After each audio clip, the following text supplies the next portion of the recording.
اس کی دنیا کو صحیح کر. ہر کام کرنے سے پہلے یہ سوچو کہ میری آخرت تو کہیں خراب نہیں ہو رہی، اور اگر تم نے یہ فکر رکھی تو خدا تمہاری دنیا کو صحیح کر دے گا. بہت بڑے عالم دین آیت اللہ ابو الحسن اصفہانی 8 سال کی عمر سے شوق دین، اصفہان کے رہنے والے، چھوٹا سا گاؤں، کہتے ہیں 8 سال کی عمر سے مکتب میں جاتا تھا، دینی تعلیمات پڑھتا تھا. جب میں 11 سال کا ہوا تو وہ تعلیم وہیں تک تھی، اور اعلیٰ تعلیم حاصل کرنے کے لیے مجھے اصفہان جانا پڑتا. تو اپنے والد کو کہا کہ بابا میں اصفہان چلا جاؤں. انہوں نے کہا بیٹا آپ کی عمر 11 سال ہے، چھوٹا بچے ہو، کھانے کا مسئلہ، کپڑوں کا مسئلہ، اکیلے تکو تنہا دروس پردیس میں کس طرح رہو گے، یہ تمہارے بس کی بات نہیں. لیکن شوق دین، نور دین، ہدایت کا اتنا شوق کہ باپ میں نے جانا ہے، میرا دل یہاں نہیں لگ رہا. باپ نہ مانا. رات کو والد سو جاتے تھے، پھر آ کے والد کے پاؤں بیٹھ جاتے تھے، اپنے ہاتھ سے پاؤں دباتے تھے تاکہ بابا راضی ہو جائیں. کہ میں نے اتنا رویا کہ بالآخر میرا باپ راضی ہو. کہ مجھے چھوڑ کے آئے اصفہان کا مدرسہ صدر غالباً، اس کے اندر داخلہ کروایا، واپس آ گئے. 4 مہینے کہتے ہیں بڑے شوق کے ساتھ، بڑے ذوق کے ساتھ میں نے پڑھائی کی. 4 مہینے کے بعد سردی کا موسم شروع ہوا، شدید برف باری اصفہان میں، مدرسے کا صحن برف سے بھر گیا، گلیاں برف سے بھر گئیں، حجرے ٹھنڈے، کمرے ٹھنڈے. کہتے ہیں ان 4 مہینوں میں میرے اوپر مال اور رزق کی بڑی تنگی آئی. یہاں تک کہ کمرے میں روشنی جلانے کے لیے شمع چاہیے ہوتی تھی، موم بتی. گرم کمرہ کرنے کے لیے کوئلے لینے پڑتے تھے. کھانا میرا ختم ہو چکا، جو بچی ہوئی سوکھی روٹی تھی اس روٹی سے میں اپنا گزارا کرتا تھا. کہ ایسی عالم میں کمرے میں کانپ رہا تھا. اور انہی ایام اور دنوں کے درمیان میرے والد گاؤں سے اٹھ کے اصفہان آ گیا تھا کہ بیٹے سے جا کے ملوں. اب جیسے کمرے میں آئے تو کمرے میں روشنی نہیں، کمرہ ٹھنڈا پڑا ہوا ہے، کھانے کے لیے کچھ نہیں، بیٹے کی آنکھوں کے نیچے ہلکے پڑے ہوئے ہیں. کہ فوراً میرے والد نے ڈانٹنا شروع کر دیا، ابو الحسن میں نے پہلے ہی کہا تھا یہ تمہارے بس کی بات نہیں ہے. ضد لگا دی کہ میں نے مدرسے جانا ہے، مدرسے جانا ہے، مدرسے جانا ہے.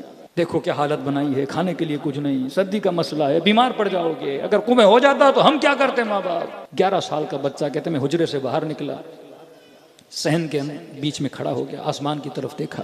کہا نا تو اپنی آخرت بنا، خدا تمہاری دنیا بنائے گا. تو اپنا معاملہ رب کے ساتھ صحیح کر، خدا بندوں کے ساتھ تیرے معاملات کو صحیح کرے گا. کہتے ہیں مجھے بڑا عشق تھا امام زمانہ سے. میں نے کہا مولا یہاں آیا ہوں آپ کے مکتب کا علم پڑھنے کے لیے، اور آپ لوگوں نے کہا جو ہمارے راہ پہ چلے گا اس کی مشکلات کو حل کرنے کا بندوبست بھی کون کریں گے؟ ہم کریں گے.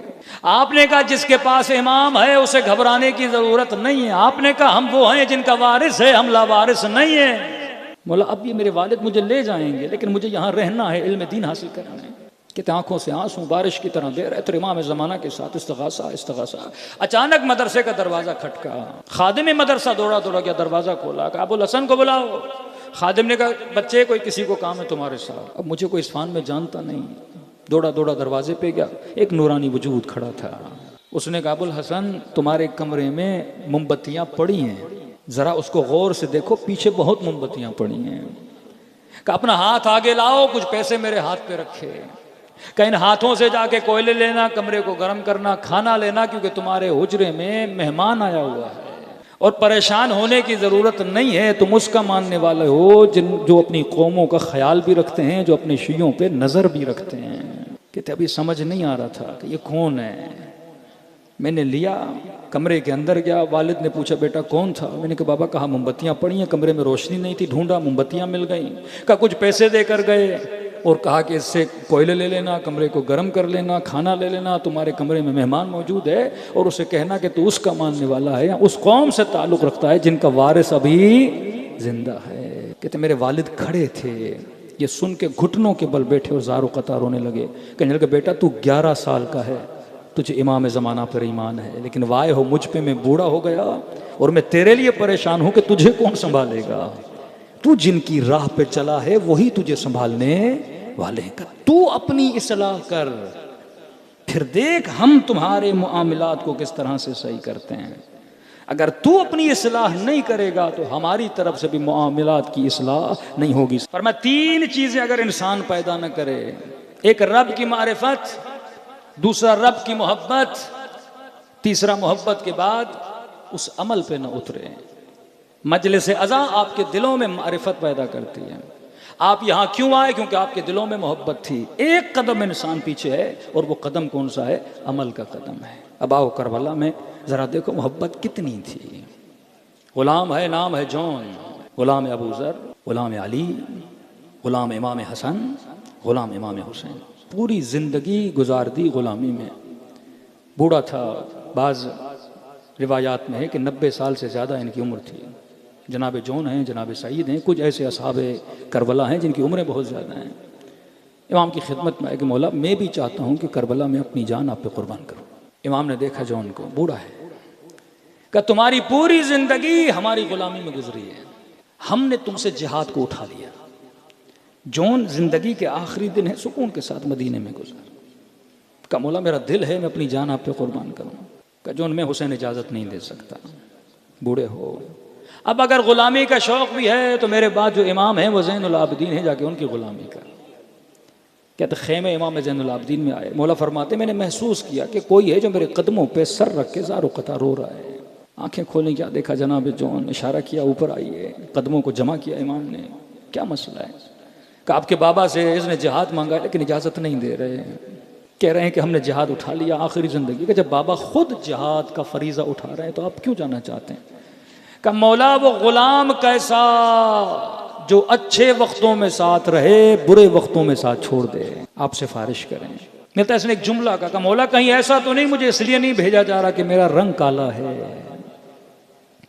امام حسین سے سفارش کی امام زین العابدین نے. اور جیسے ابا عبداللہ کو پتا چلا، اس نے کہا مولا کہیں یہ وجہ تو نہیں ہے کہ میرا رنگ کالا ہے، کیونکہ عرب حبشی غلاموں کو بہت کم سمجھتے تھے. اس نے جیسے کہا مولا میرا رنگ کالا اس وجہ سے تو نہیں. کہتے ابا عبداللہ الحسین نے اپنی باہوں کو پھیلایا کہ جون میرے سینے سے لگ جا. وہ اور ہیں جن کے یہاں رنگ دیکھا جاتا ہے، ہم اور ہیں جن کے یہاں کرداروں کو دیکھا جاتا ہے. یہاں رفتار دیکھی جاتی ہے، رنگ نہیں دیکھا جاتا. کہا میں تجھے اجازت دیتا ہوں.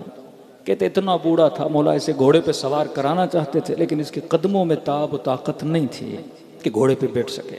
کہ مولا کوئی مسئلہ نہیں، میں پیدل جاؤں گا. کمر جھکی ہوئی، کس کے کمر پہ کپڑا باندھا، ہاتھ میں نیزہ و تلوار لیا اور وسط میدان میں گیا. اے لشکر یزید، میں غلام حسین ابن علی ہوں، میں ان کا غلام ہوں جن کے یہاں موت کا کوئی خوف نہیں ہوتا، جو جہاد پہ فخر کرتے ہیں. ابن سعد کو خبر ملی کہ یہ کون ہے بوڑھا جو آوازیں دے رہا ہے، رجز پڑھ رہا ہے، للکار رہا ہے. کہ غلام حسین ہے. کہ امیر ایک تیر کی مار ہے، ایک نیزے کی مار ہے، ذرا اجازت دیں اسے مار دیں. ابن سعد نے کہا تو اس غلام کو نہیں جانتا، میں جانتا ہوں. اس گھر کا بچہ بچہ جون سے محبت کرتا ہے. اس نے سب کو اپنے گھٹنوں پہ بٹھا کے بڑا کیا ہے. کہ امیر پھر کرنا کیا ہے؟ کہ اسے اس طرح مارو کہ میں حسین کا تڑپنا دیکھوں. تیر کا نہیں، تلوار کا نہیں، نیزہ کا نہیں. امیر پھر کیسے مارے؟ کہ گھوڑوں پہ سواروں، ہاتھوں میں پتھر لیں، اس بوڑھے کو دور سے پتھر ماریں. اتنے پتھر مارو کہ یہ گر کے زمین پہ گرے اور حسین اس کا تڑپنا دیکھیں. تاریخ کربلا لکھتی ہے جناب جون کو اتنے پتھر مارے گئے، یہ زخمی ہو کے زمین پہ گرے. چند ایسے اصحاب ہیں جن کے جنازوں پہ ابا عبداللہ گئے، ہر صحابی کے بدن پہ نہیں گئے. ان میں سے ایک کا نام ہے جناب جون. کہتے مولا دوڑے دوڑے آئے. جون غنودگی کے عالم میں تھا اور اچانک اس نے محسوس کیا کہ میرا سر کسی کی گود کے اندر پڑا ہوا ہے. لشکر یزید کا سپاہی کہتا ہے یہ سارا منظر میں دور سے دیکھ رہا تھا. کہتا میں نے زندگی میں نہ ایسا غلام دیکھا، میں نے زندگی میں نہ ایسا آقا دیکھا. کہ کیا دیکھا تو نے؟ کہ جیسے سر گود میں رکھا حسین نے، غلام نے پھر اپنا سر خاک کربلا پہ رکھ دیا.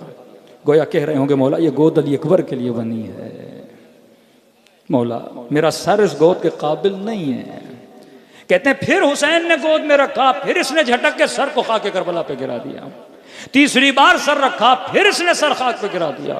کہتا ہے وہ منظر جو آج تک میں نے کسی آقا کی محبت کا غلام سے نہیں دیکھا وہ یہ منظر تھا کہ جب غلام راضی نہ ہوا کہ سر آقا کی گود میں ہو تو میں نے دور سے یہ منظر دیکھا کہ حسین نے اپنے سر کو جھکانا شروع کیا، جھکانا شروع کیا، جھکانا شروع کیا، یہاں تک کہ حسین نے اپنا رخسار جون کے رخسار پہ رکھ دیا اور کانوں میں کہا اللہم بید وجہہ طیب ریحہ. کہ جون وہ اور ہیں جو کہتے ہیں رنگ دیکھا جاتا ہے. دعا کیا ہے خدا قیامت کے دن اس کے چہرے کو نورانی اور سفید بنانا، اس کے بدن کو خوشبودار بنا دینا. کہ تو اپنا معاملہ صحیح کر، یہاں تیرا معاملہ وہ صحیح کریں گے.